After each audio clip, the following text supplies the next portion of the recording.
Hopkins has I think, an exemplary mitral valve program in that it's a multidisciplinary, disease-centric program. And our structural heart program is made up of my colleagues who are just terrific at many aspects of diagnosis of mitral valve disease as well as treatment.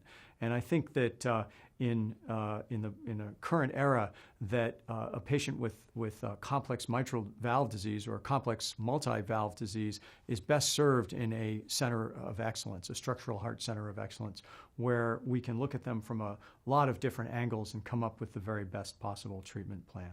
And so I think it's this notion that having a team, a heart team approach, really affords your patient the most options and the best likelihood of a great outcome.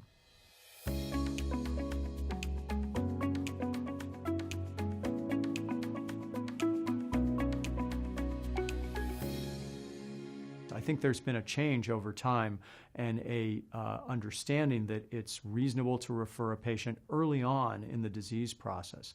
And I think the cardiology community has done a terrific job about disseminating that knowledge.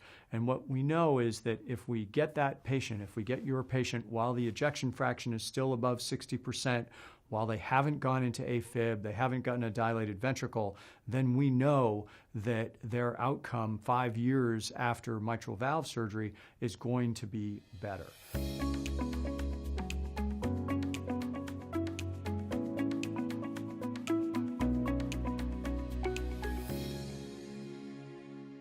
As I was talking about earlier, for degenerative mitral valve disease, so for elongated or ruptured cords, degenerative mitral valve disease, that the standard should be a repair rate well in excess of 95%. You should have a rare replacement situation there.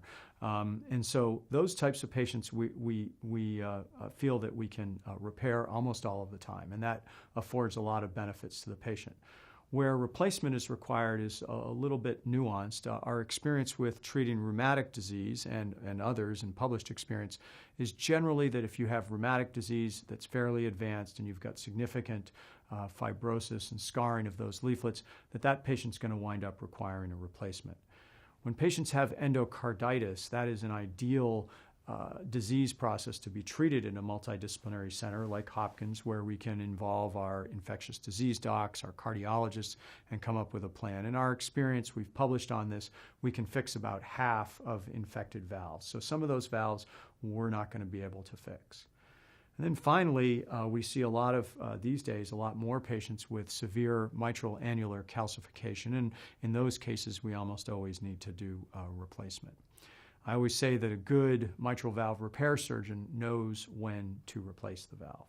We're particularly excited at Hopkins to offer a number of novel therapies for structural heart disease. And these patients, as you all know, are complicated. And they have not just mitral regurgitation. Oftentimes they have concomitant tricuspid regurgitation. They will have atrial fibrillation. And I think from a surgical standpoint, we can offer a whole heart repair. We can repair the mitral valve. We can fix the tricuspid valve. We are huge fans of surgical AFib ablation, the Cox-Maze procedure, and we've published on that. And your patient, if they have AFib and they get a Maze procedure, there's probably a 2/3 chance that we can get them in sinus rhythm for the long term. In addition, we manage the left atrial appendage, and that's been shown, and just recent data have really supported that prevents strokes in the long term. So that's an exciting aspect of what we can do and partner with you for your patients.